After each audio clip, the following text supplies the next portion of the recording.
जिला पेशावर में अमन जरगा की जानिब से मर्दान पुलिस गर्दी के खिलाफ पेशावर प्रेस क्लब के सामने मुजाहरा किया गया। मुजाहिरीन की क़यादत इकराम शाह अमन जरगा पेशावर के कोऑर्डिनेटर ने की। मुजाहिरीन ने हाथों में प्ले कार्ड्स उठा रखे थे जिन पर मर्दान पुलिस के जुल्म के खिलाफ नारे दर्ज थे। मुजाहिरीन का कहना था कि मर्दान पुलिस ने अमन जरगा के रहनुमा कमाल शाह के खिलाफ झूठी FIR दर्ज की है जो कि सरासर ज्यादती है। पेशावर अमन जरगा के कोऑर्डिनेटर इकराम शाह का जराब लागामा के नुमाइंदेगान से गुफ्तगू करते हुए कहना था कि कमाल शाह गुज़िश्ता कई सालों से अगवाकारों और इलाके में मुजरिमों के खिलाफ आवाज़ उठा रहे हैं, जबकि पुलिस बदमाशों के साथ मिलकर भत्ताखोरी का काम कर रही है, जिसकी हम पुरजोर मजम्मत करते हैं और मुतालबा करते हैं कि कमाल शाह के खिलाफ FIR वापस ली जाए। इकराम शाह ने मजीद कहा कि अगर हमारे मुतालबात नहीं माने गए तो हम सुप्रीम कोर्ट का दरवाजा खटखटाएंगे और इंसाफ लेकर रहेंगे। पेशावर अमन जरगा के कोऑर्डिनेटर इकराम शाह का जराब लागामा के नुमाइंदेगान से गुफ्तगू करते हुए कहना था कि सैयद कमाल शाह बाचा ने 11 सालों से अगवा बर तावान बदतखोरी और सुदखोरी के खिलाफ काम किया है, लेकिन पुलिस वालों ने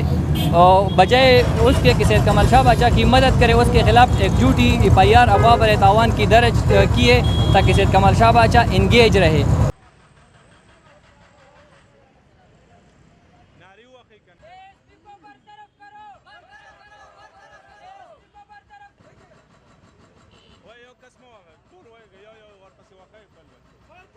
पाकिस्तान में पहली मर्तबा हालात हाजरा के मुख्तसर मगर जामे प्रोग्राम्स, खबरों, तबसरों के अलावा दीगर समाजी, तिजारती, सकाफती, तफरीही, मालूमाती, मजहबी, तालीमी, सेहत और बच्चों के प्रोग्राम्स सिर्फ TNN TV पर।